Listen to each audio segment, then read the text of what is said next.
गोर्खाल्यान्ड किन? दार्जिलिङको कुहिरोले ढाकिएको पहाडबाट आएको आवाज। कल्पना गर्नुहोस्, तपाईँ त्यस्तो भूमिमा बस्नुहुन्छ जहाँ तपाईँको पहिचानमाथि हरेक दिन प्रश्न उठ्छ, जहाँ राष्ट्रपतिको तपाईँको वफादारी निरपेक्ष छ, तर राष्ट्रले सोधिरहन्छ तपाईँ को हुनुहुन्छ। तो पश्चिम बंगालका पहाडहरूमा बस्ने गोर्खा जनताको पीडा हो। भारतका नागरिक तर कहिल्यै पनि भारतीयको रूपमा स्वीकार गरिएन। गोर्खाल्यान्ड किन? किनभने यो केवल भूमिको बारेमा होइन, यो दशकौंदेखि चुपचाप रगत बगाइरहेका मानिसहरूको सम्मान, पहिचान र अस्तित्वको बारेमा हो। दार्जिलिङको चिया बगानदेखि कारगिलको सेनाको अङ्ग्रपक्तिसम्म गोर्खाहरूले सधैँ अतुलनीय साहस र वफादारीका साथ भारतको सेवा गरेका छन्। तैपनि उनीहरूलाई आफ्नै जन्मस्थानमा विदेशी भनेर ट्याग गरिएको छ। उनीहरूको उच्चारणको खिल्ली उडाइएको छ। उनीहरूको संस्कृतिलाई विदेशी वा मेटाइएको छ। पाठ्य पुस्तकहरूमा उनीहरूको भाषालाई बेवास्ता गरिएको छ। उनीहरूको मागलाई विद्रोहको रूपमा गलत रूपमा प्रस्तुत गरिएको छ। गोर्खाहरूले भारतबाट अलग हुनु माग गरिरहेका छैनन्।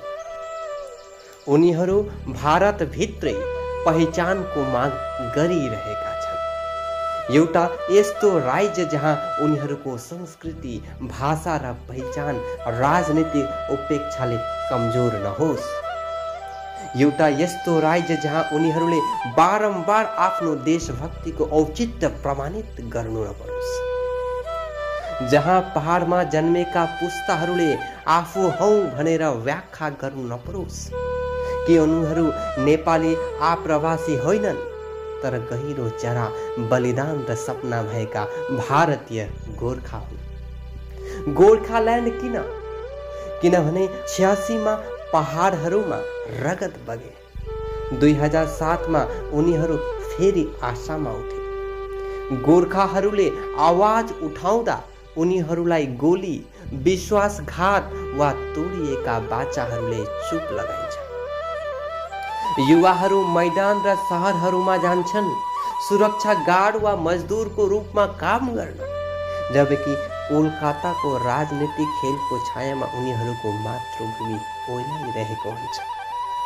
तेलङ्गानाले न्याय पायो, झारखण्डले न्याय पायो। गोर्खाहरूले न्याय माग्दा उनीहरूलाई राष्ट्र विरोधीको रूपमा किन लेबल लगाइन्छ? तिनीहरू विशेषाधिकारको माग गरिरहेका छैनन्। तिनीहरू टुक्रिरहेका छैनन्। तिनीहरू आफ्नो सम्बन्ध कायम राख्न खोजिरहेका छन्। गोर्खाल्यान्ड केवल राजनीतिक माग मात्र होइन, यो कहिल्यै निको नभएको घाउ हो। यो एक आमाको पुकार हो जसको छोरा सीमामा शहीद भएको थियो र अझै पनि आफ्नै गृहनगरमा उसले पाउनु पर्ने सम्मानबाट वञ्चित छ। यो नक्साको बारेमा मात्र होइन, यो ती मानिसहरूको बारेमा हो जो बिस्तारै आफ्नै भूमिमा हराउँदैछ। गोर्खाल्यान्डलाई एउटा बाचा पूरा हुन दिनुहोस्। यो त्यस्तो ठाउँ होस् जहाँ गोर्खाहरूले आफूलाई भारतीय भएको प्रमाणित गर्नु नपरोस्। किनभने तिनीहरू सधैँ थिए, किनभने तिनीहरू सधैँ रहनेछन्। हामी अलग हुन मागिरहेका छैनौँ। हामी आफ्नो सम्बन्ध कायम राख्न बिन्ती गरिरहेका छौँ। पहाडबाट आएको एउटा आवाज हो, एउटा गुन्जन हो, जो एउटा ठुलो आवाज हो जुन चाहिँ हर ठाउँमा गुन्जिरहेछ, जसले भन्न गर्दछ यही ठाउँमा हामीले रगत बगायौँ, यही ठाउँमा हामीले हाम्रा पुर्खाहरूलाई गुमायौँ, र यही ठाउँ हामीलाई आफ्नो भन्न दिनुहोस्, आफ्नो भन्न दिनुहोस्। यही हाम्रो गोर्खाल्यान्ड हो, यही हाम्रो गोर्खाल्यान्ड हो, यही हाम्रो गोर्खाल्यान्ड।